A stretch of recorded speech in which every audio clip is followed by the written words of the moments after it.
Welcome to the All of You podcast, where we believe healthy relationships are created by growing individually and pursuing a healthy relationship with yourself. So let's take a deep breath.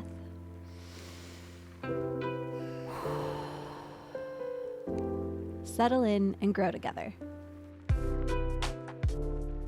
Why do we always have to get so personal? I think that's the whole point of our podcast. It's not even that. It's that when you're talking to someone, the conversation isn't really interesting until it's personal. I don't know. I think it can be. Like, there are podcasts that aren't personal that I am interested in. Like people, or comedy podcasts, like it can be funny. Fair enough. But I do think personal viewpoints make it more interesting. You're right. I'm just, I don't know why I'm in I think my heart is heavy right now. And so I'm like a little bit just like. Your heart's heavy? Yeah. Why is your heart heavy? I think carrying my own like stresses and fears and stuff are like, have been a little bit more challenging after coming back from the wedding and the honeymoon. And we kind of had a free pass for a little bit. And now we're in a little bit more of a stressful season. And that it's just a different type of stress. Yeah. The unknown, the fear of the unknown. And so like, I guess I'll just be honest.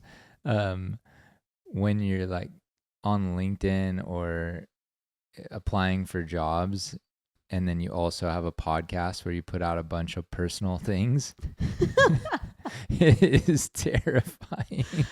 Yeah, there's moments where the fear takes over and I'm like, we literally committed career suicide. Yeah. But I actually don't think that's true. No, it's not true. Because the right job is going to respect what we're doing. And I just got to hold on to that truth. Yeah. But it's real easy to let the fear go. We're nuts. We're so out there with our vulnerability. It feels like I think you've put it, like it feels just like our pants are down to the internet. And not that we have, hundreds of thousands of followers or anything like that. But when you've uploaded videos on the internet of your personal trauma, like it feels a little bit like your pants are down and anyone could find it if they want to. And so it's just a little not scary. Only can anyone find it if they want to, we actually are trying to get it seen by as many people as possible. Yeah. We're trying to spread the message of our pants being down on the internet. And it feels nuts quite often.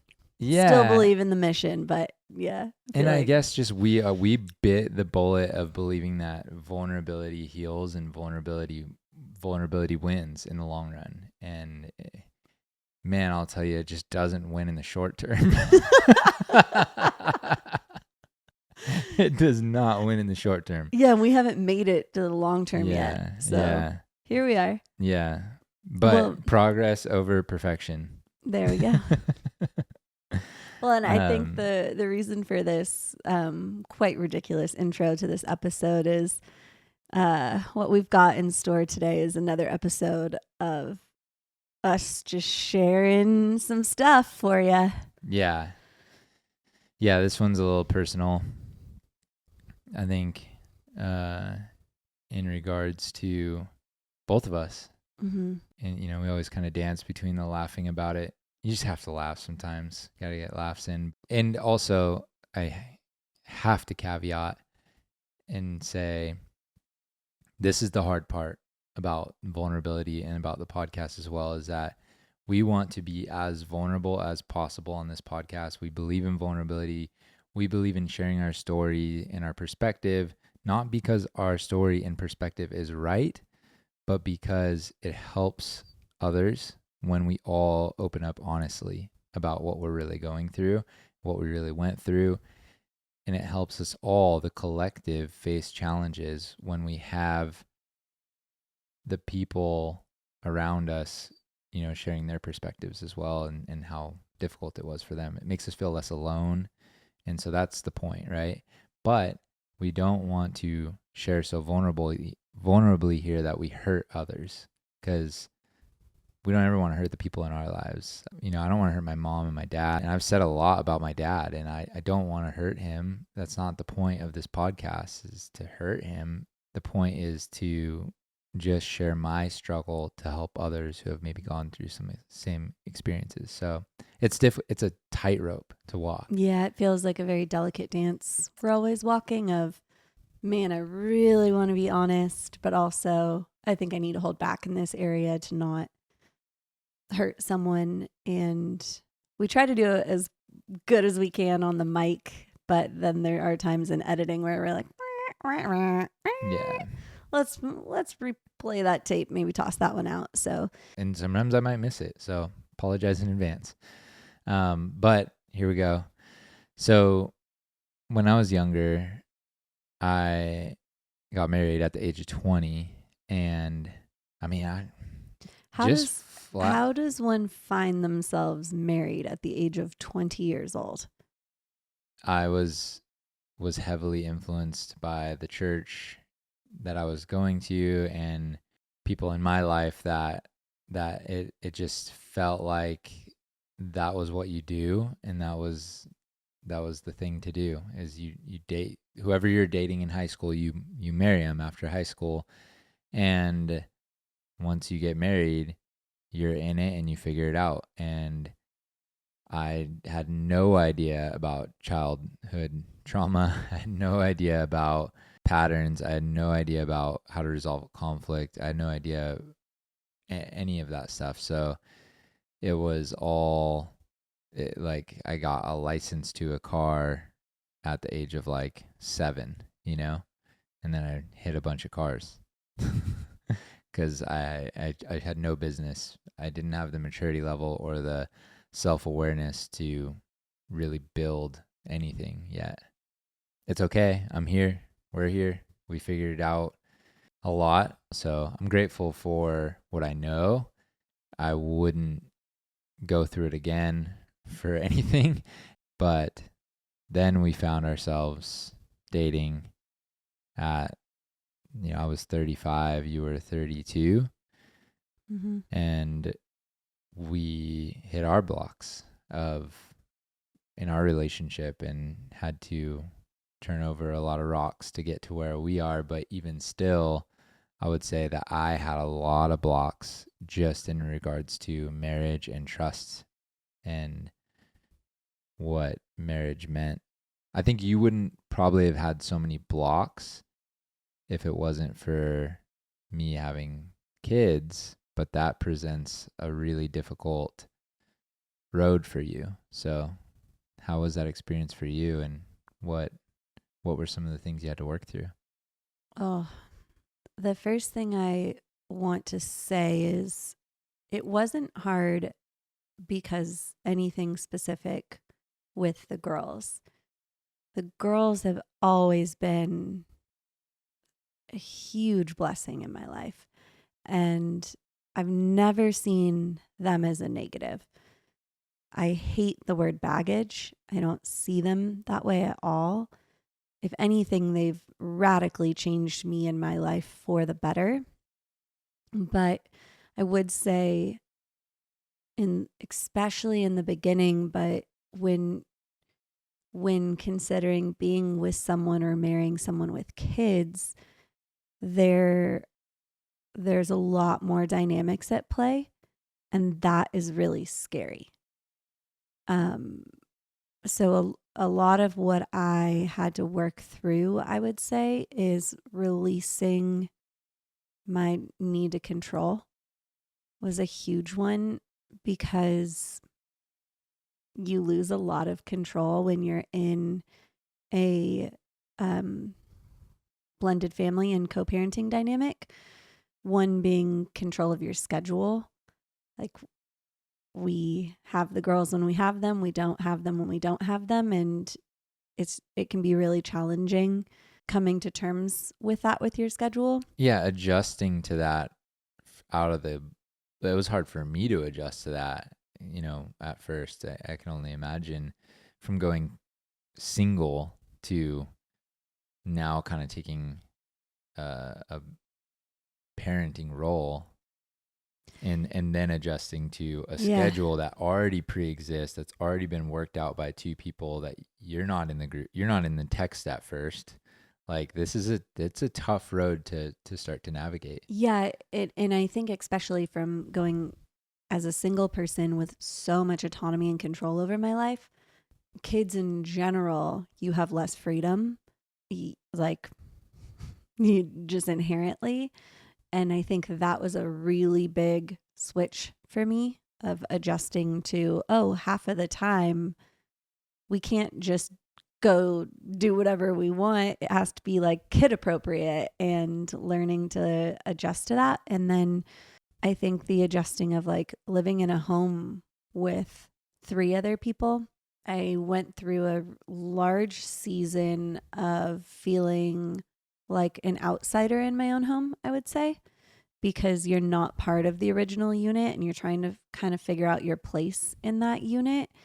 And it was almost like before, like why I actually, and I think a lot of this can be controversial, we moved in together before we got married, and I needed to know that I could actually fit in the family before we got married and know what my role would be and kind of carve that out. And that just was inherently challenging because I was blending our relationship dynamic and now building relationships with 2 other people, all while living in their home that you're not quite, it doesn't feel like your home yet.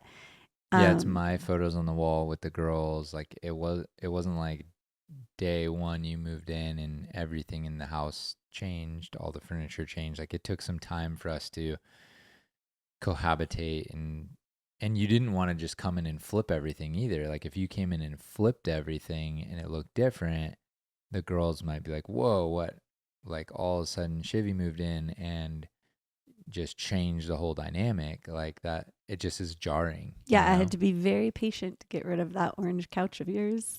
And I loved that orange couch. Buffalo photo next to your Obey poster. It was a situation in this house, and I had to be very patient. Not approved by Siobhan. No. I love you, and like I think you're like pretty good at design. It was rough for me. I have decent aesthetics for a man. It was very decent, I would say, for a bachelor pad. Like it was one of the best bachelor pads I've been to. But it was a vibe. It was a vibe. It's like heavy DIY dad. It was DIY skate dad. Yeah. Meets dolls and like farmer. Yeah, farming. It'd be like kind of like meets like rustic vintage outlet like, that you'd find in the middle of the since the camera is on me, if you're watching this on on our video podcast, which just plug there, if you ever want to watch a video, they're on Spotify or YouTube. This door behind me, like that's Dave's door. Dave built that door. Does it fit anything else in this house? I'm not sure. I do love it. I love that you built this door, but I don't love the door. It's odd. It's odd. It's a gate. It's a gate. It's a gate. It's not. Yeah, and that is the door to our bedroom. Yeah, but like I'm wild. Sorry. Okay, so we went on a tangent there. All of that to say, trying to blend into this family, and then also go through what felt like an identity crisis of my single traveling lifestyle to stepmom family, gotta get to soccer practice in an hour lifestyle.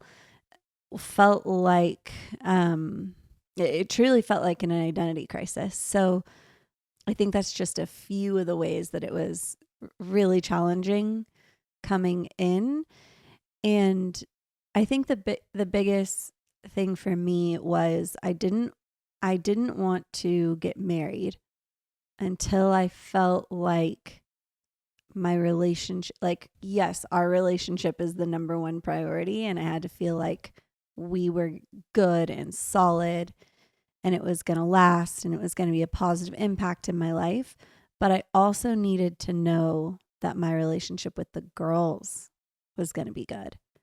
And that took serious time and effort to build, because for me, it didn't feel right to sign up for this family if I wasn't going to be a value add and they weren't going to see me that way.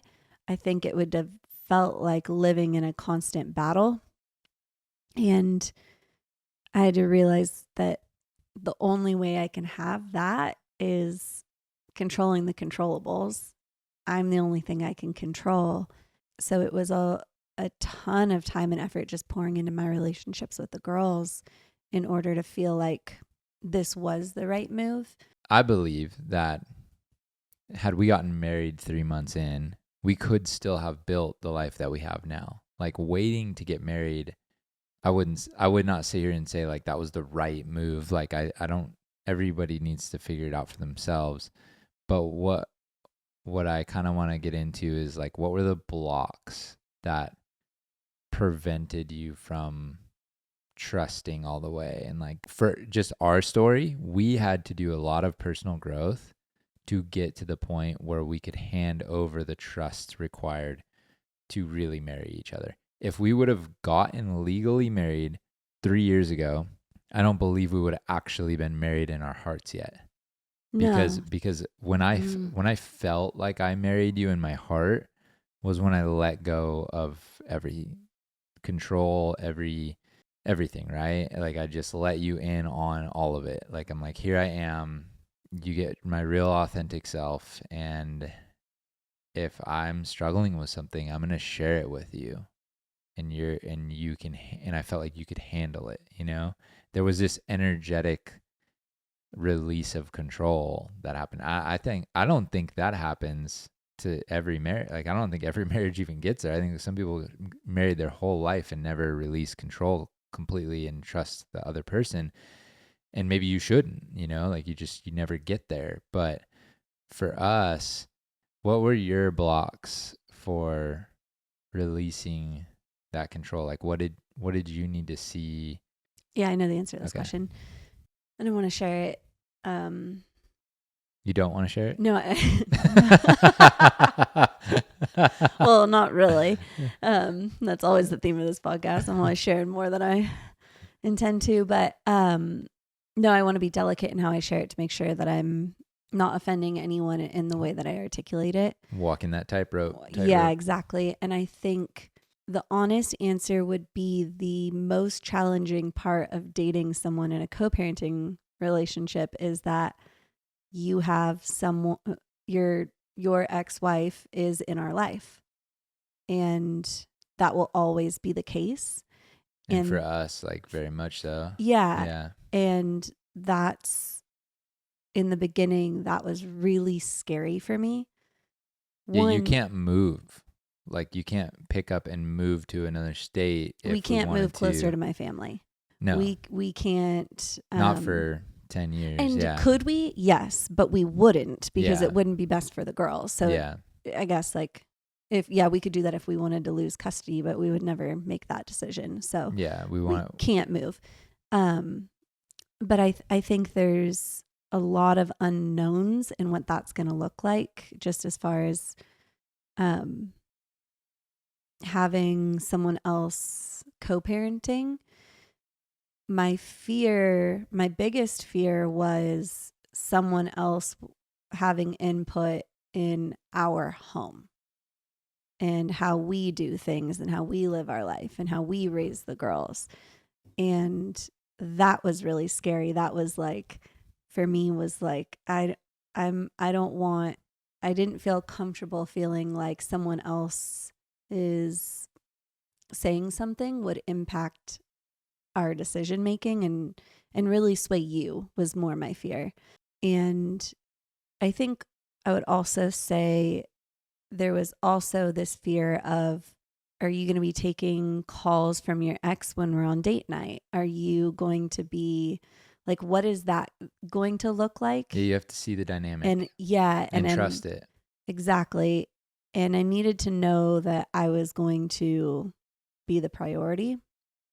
And I think that's what, over time, building trust in there, the way that I am not on your texts with the girl's mom, and I don't read your texts. I have complete full trust in whatever is talked about there. I know is appropriate. And I don't, like, you've built that trust. Yeah, and that was built over Yeah. time. And that was watching interactions and seeing how you handled situations. And I've watched in every situation, you've put our relationship first. And you've never let affect our home and how we do things. And it's never affected our relationship. Like your co-parenting, and I would say our co-parenting relationship, has never been affected. And that, I think, is what I needed to see, was I wasn't going to have another woman coming in and affecting my marriage. Yeah. And that's fair. Like nobody would want, that would be a red flag. It would be that to me would be living in a very toxic environment. And I didn't want that. Can we rabbit trail for a second? Like, I think that if you're a man who finds yourself in this situation where you have a child with, an ex, or there's so many different family dynamics out there that could be at play. And I believe in order to protect your intimate relationship, your marriage, or just partnership, whatever you're doing, like for a while, it was our partnership. We weren't married yet, but in order to build that trust, it's an energetic pull. Like you have to always be aware where you're being pulled. And like, yes, like, is the girl's mom important? 100%. Like to both of us. Yeah. Like that's their mom, and they need their mom. And like, we need their mom to, support them in that way on their, like, does she impact our life? Yes. Like, so if find yourself in this situation, you have to be very aware and learn to be aware of the energetic pull, and have conversations if necessary with your ex or with your partner, and be open and honest and transparent, and always be trying to get better at it, at balancing it. At first, it was very, very difficult. At first, when you didn't trust it, it was really hard for me, and I would have to share with you, and I feel like I was having to defend it a little bit, but I never really did have to defend it. That was my insecurity. And so it's like, if you're getting defensive, it's like, why are you getting defensive? Like, be certain that you are ready for this next relationship. If you're ready for the next relationship, if you're not ready for the next relationship, then don't do it yet. Like, but you have to, you kind of just have to know where your loyalty lies in the energy. Yeah. I think to double click on that a little bit. Gosh, I hate that I just said double click, because that's like so businessy. That's like a past Shiv thing. That was your tech sales background. Yeah. Next slide. We'll circle back. We'll circle back on that. That energy portion. A woman knows when a man's energy is tied up with another woman. Yeah. We can sense it immediately. Mm-hmm. And that can look like little things of like loyalty, or even like, here's actually a tangible example I would give of it. It's if you were on the phone with the girl's mom and she was like emotionally dumping stuff about her life on you, that to me would be like, oh, energetically, I can tell that they still have a dynamic where that's appropriate. That feels off to me. Why does she feel like she can have access to my husband in that way? Oh, he's giving her that access. And this is literally energetically. And I immediately go, he's not protecting us. And that is mostly done in the subconscious, but I'm just articulating it. Yeah, and I think that you did a good job articulating it, but I want to emphasize that this is not a clear line always. So you have to be communicative about it, because is energy going to get spilled over? Yes, like it's a tug and a pull and a tension thing always. Relationships are not black and white. You have a man, we could be talking about anything right now. Let's just not use me as an example. Let's use a man who is going to work and has a coworker, his work wife, and she's there, and she's dumping on him, and he's supporting her emotionally through a thing, and then his actual wife at home starts to sense that and sniff out this energy and doesn't like it, and people don't know what to do. I mean, there are thousands, I would venture to say there's probably millions of couples who are literally having the argument right now. Right now, there's probably millions of couples who one of the partners is saying, what are you talking about? I'm not doing anything wrong. I'm just talking. I'm at work all day and she's talking about her relationship. You want me to tell her not to? And you want me to block her number? She's texting me, like, and then the wife or the husband's like saying, well, don't allow that. And people, you're like, what do? I don't know what to do. And so this awareness comes, and I guess we're kind of rabbit trailing on like what emotionally cheating is, kind of. It's not a black and white. There's an energy drift, and it's a lack of boundaries. It's a lack of awareness. And so if I went to work and I had a woman who was starting to vent to me about her relationship, I would have to feel out where that becomes right or wrong for me. You know what I mean? Because can she vent to me? Sure. Am I cheating? No, but there's an energetic pull, and I can only speak to how I would handle it. If my ex or an ex or anyone starts to kind of have an energy leak towards me a little bit, I'm going to go right to you and I'm going to tell you about it. I'm going to say, hey, this happened. Like, this was a one-time thing. It was a one-time conversation. I maybe let it go too far. My bad. You would forgive me and it would be done. Like, am I allowed to make mistakes? Like, and I think I hold a lot of room for you in that it's a hard dynamic, and there are times where like it's not easy. It's not easy, and information needs to be shared, and that can lead to hard conversations, which can lead to energy leaks. And so I hold space for all of that, but I think I'm able to hold space for that because you've proven yourself. You've built trust over time. And so when that does happen and you tell me about it, I don't lose it at all. Yeah. I go, hey, thanks for telling me. Like, I know that you probably handled that the best you could, I think. And that's pretty much it. Yeah, it's about building trust and putting, tokens in the trust bank, and then acknowledging when trust is broken. You just extracted some, so now's not the time to take out more. Like, build it back up a little while, and then it's there for when you make a mistake, and that's just kind of relationships. That's how they all work. They can get broken. You can hurt people, and when you hurt people, you have to build trust back up. And as long as you're keeping, it's a lot of effort to keep track of your trust banks, but it's way better than going bankrupt in your relationships and severing them. Back on track. So you're well, I guess all of that to say, like, I think my block was I needed to feel safe.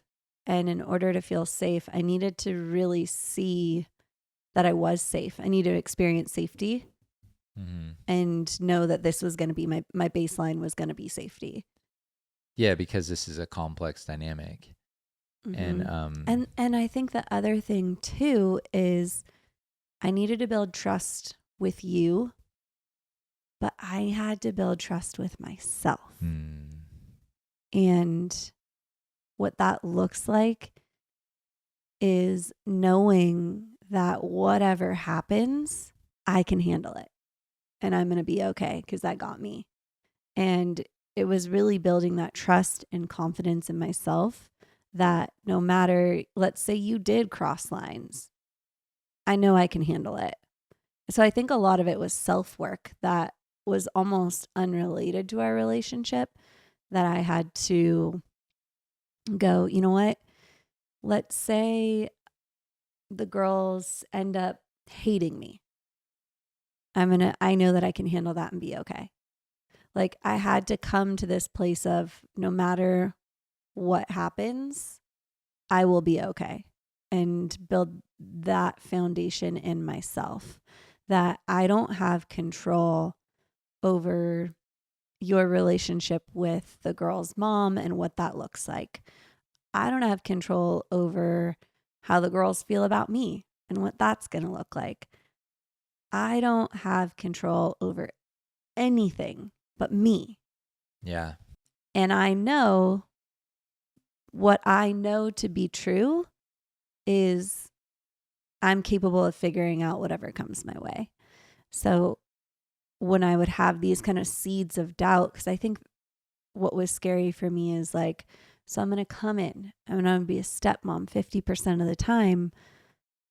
But like, what if the girls don't even like me? And I would have that fear pop up and I'd have to tell myself, there's no one better at building relationships than you.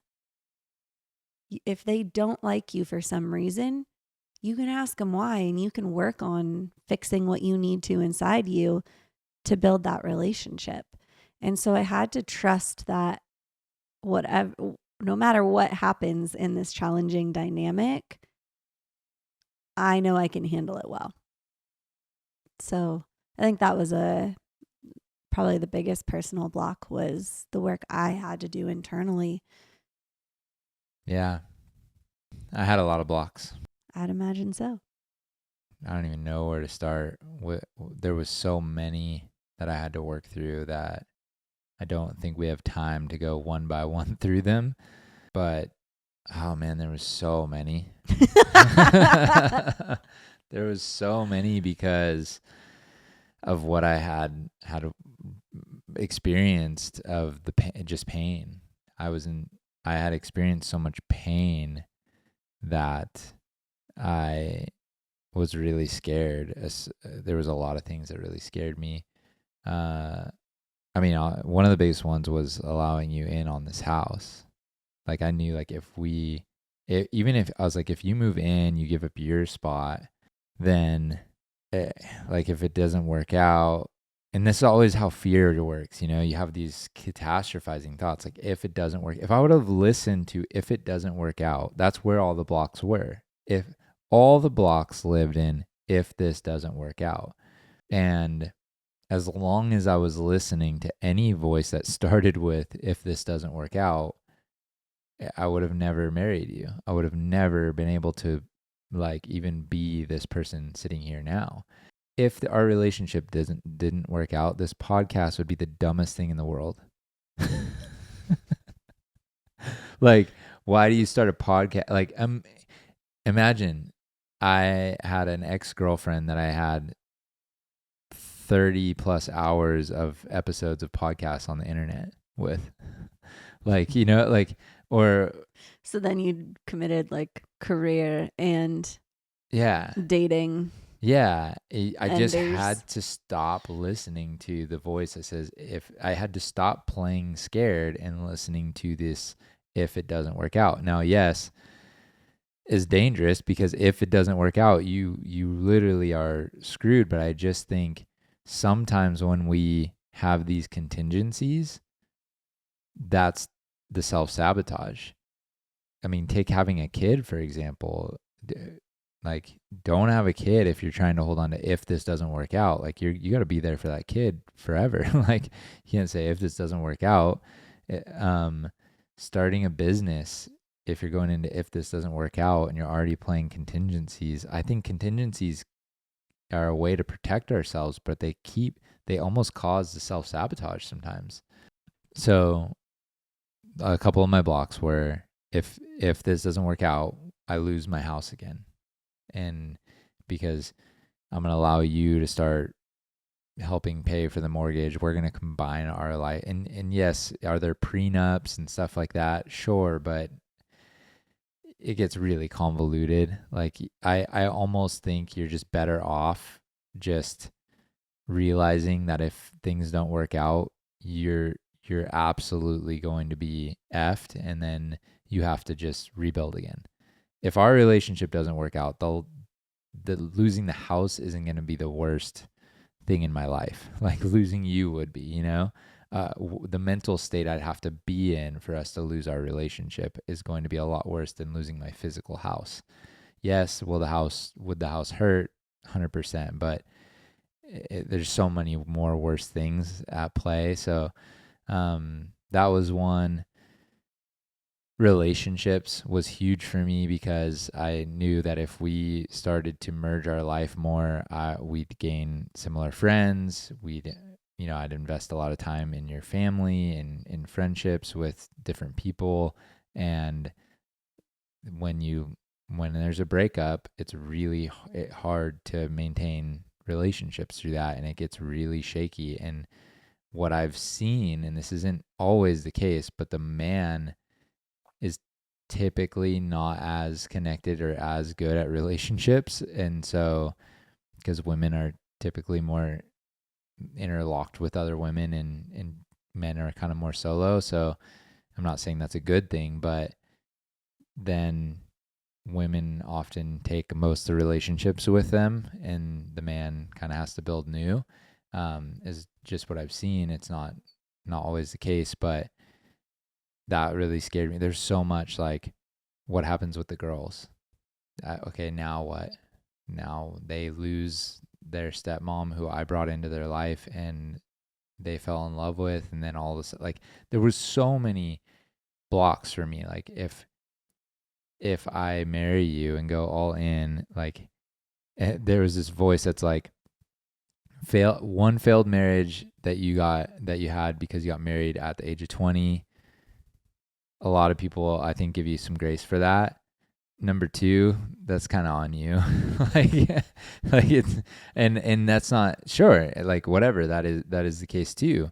And I would have to take accountability for that. But there was just so many voices coming from everywhere. Financial fears, just jealousy fears, or what if you're like, and then on top of that, I had the same fears you had of, like, needing to build trust with you and your energy dynamic, and how do you see things the same way as I do? And we had to work through a lot of that early on of what is not what is right or wrong, but what is okay for us.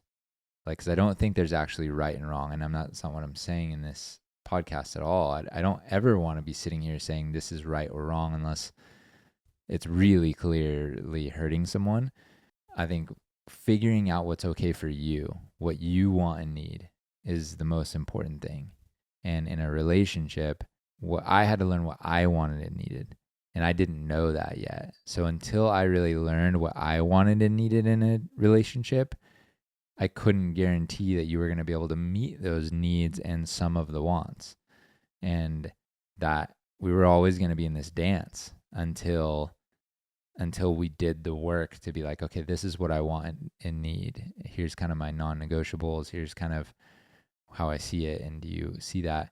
And then also leaving room for change. As you said, ultimately it came down to this. It says, I'm going all in, whether it works out or not. I finally trust myself to do my part to be able to have a healthy relationship. If you don't uphold your side, it is what it is. I'll forgive you or I won't, and moves will be made. But But I now no longer think I'm the one that's going to fail because I believe in myself to uphold it, you know? I believe in myself to not just stay faithful. I believe in myself to be healthy. I treat you well. I believe in myself to take accountability for my mistakes. I believe in myself to know how I'm maybe emotionally abusive or just not a good partner.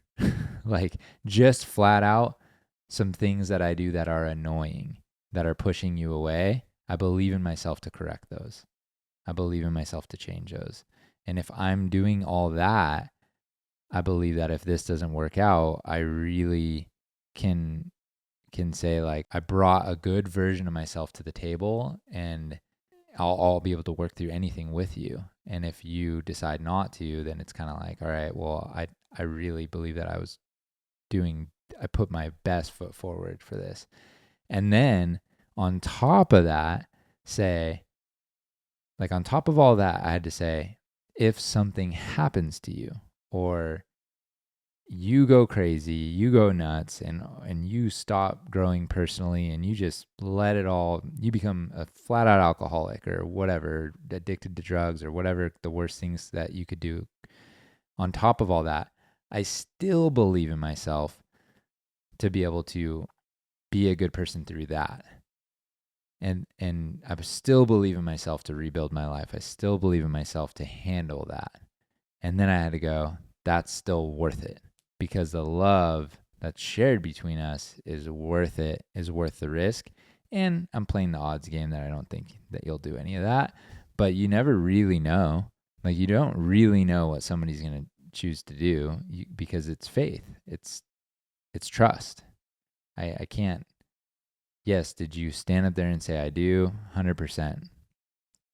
Did you make a lot of vows? Yes. But do you have the right to break any of those? Could you get swayed and get unhealthy and unravel your life, which would greatly impact me? Yeah. And I just had to go, I trust myself to handle all that. And I trust myself to not just handle it. I trust myself to handle it well and still have a good life and still be able to have good boundaries to protect myself and the girls if anything were to go awry, and go, I got this. I believe you got this, and that's why I'm choosing you to marry. But ultimately, I know I got this, and I got me. And like until I did that, the blocks were just so loud. They were so loud and so just debilitating sometimes to go like, I don't know if I actually can do this. Like I could say I could do it, but like I might run away the day before the wedding. Like because they were so loud. And obviously I dealt with all that before we got engaged. But I would say even early into the engagement, like I was still, they were still there. I was just handling them. And then it wasn't until like, I don't know, just it's been a constant work to get to the point to go like, yeah, I've released all the blocks, or I've cleared them. The voice is still there. I just go, I have my reality checks. I know who I am, and I'm just more grounded to be able to say, yeah, I believe in myself to be able to handle it. Yeah, it's not an overnight thing to release blocks. I feel like it takes time and work, and I think because a lot of them come, I was going to say from wounds, but not all blocks come from wounds, but Fear. Yeah. Just fear. I mean, I think that it was really hard to admit that they were blocks. I think at first it felt like this is the voice that keeps me safe. If I don't listen to this voice, I'm going to lose it. I'm going to let myself get married again and bring somebody in, and it felt like I wasn't paying attention to red flags, you know? But really, that voice that wanted to spot red flags was looking for them. It was looking for all the flags, and then it was not allowing myself to see where I was blocked. And it was blaming you or little things. It was just constantly in my fear looking for things that were going to stop me. Like, freaking Dave, let a good thing be good. Like, come on, man. Like, you've fought so hard. You've done all this personal work. You've gotten to the point where you've built and called in love again, even after all you've been through.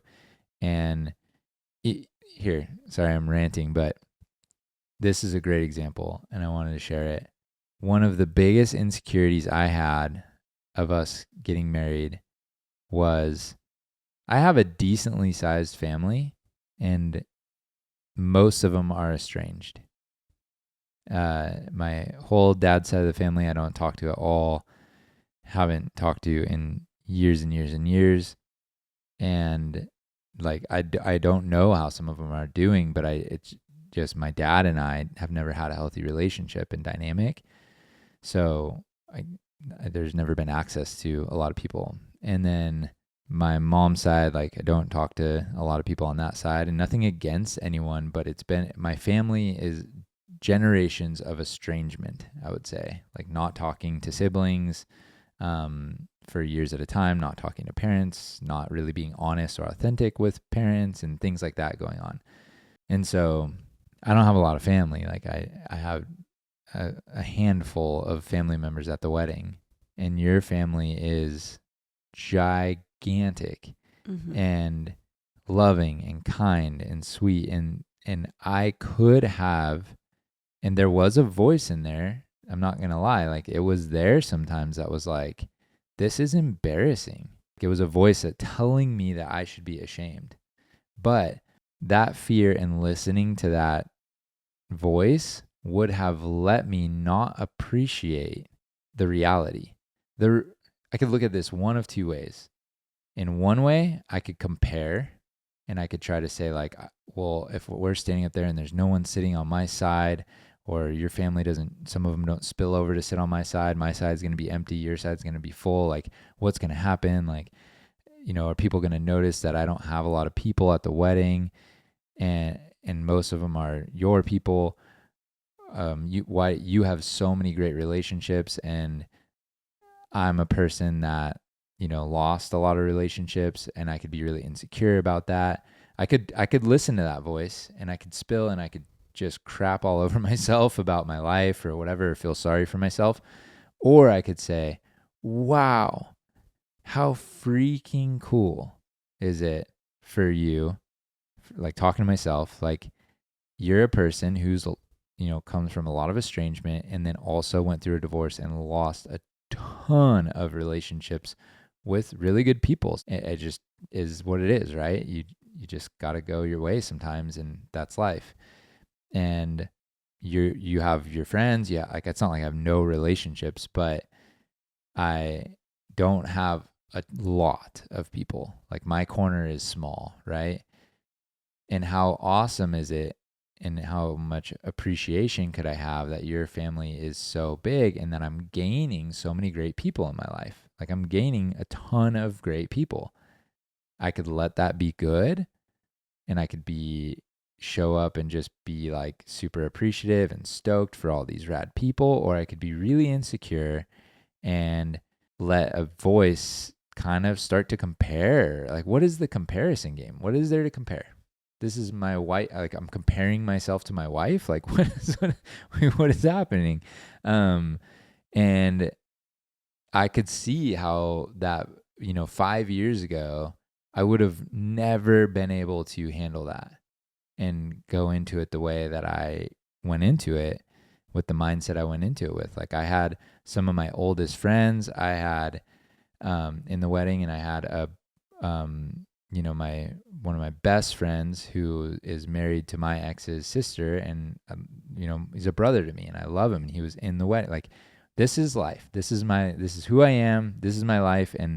And I was so stoked on my friends that came out and supported and really support me in getting married again. And I was so stoked on having your huge loving family there and all the energy they brought. And it was just like, let the good thing be good, you know? And I just really had to reality check myself and remind myself of who I am and that I have had great losses and I've had great wins.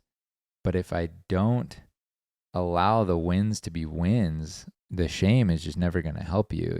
It could have led to self-sabotage. Like not one time did I ever look at you and go, I don't even want to get, like, what's the point of having a wedding? It's mostly your people anyway. I will admit, I think it was 80-20. It was Yeah. 80% Yeah.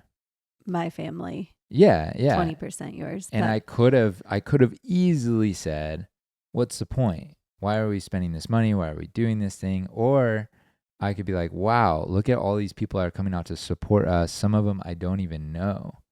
And look how like great, like applaud you for doing such a good job managing relationships in your life and having such great people around. Like that's awesome. That's not a bad thing. But my insecurity very much could have tried to attack you in some way about that, or my energy could have leaked out of jealousy or comparison, you know? And I don't want that. Like, I want to be better than that. And I want to say, that's a reason why I'm marrying you is because of those qualities, you know? So why am I then going to attack you? It just energy leaks out if you're jealous or have insecurity. Insecure. Yeah. But there's nothing for me to be insecure about. But that was the block. One of the blocks you had to work through. Just one of them. Yeah. There was so many.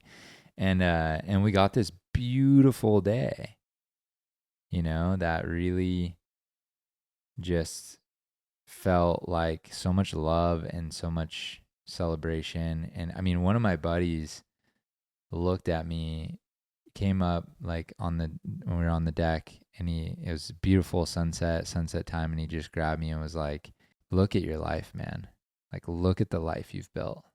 Like I used to go in his office crying, like during the workday. Like we worked together, and I would go in there with literally I'd the emotions were bubbling up, and I needed to have a breakdown, and I couldn't be seen by anyone else. So I had to go in his office like we were in a meeting and have the door closed, or else people would bug us, you know, and like cry and just be. And then he looked at me and was like, look at this life that you've built, man. Like you've really done the work to recover and show up better, and just validated all that on our wedding day. And I was like, oh my gosh, yeah, it's been tough. It's been a tough road.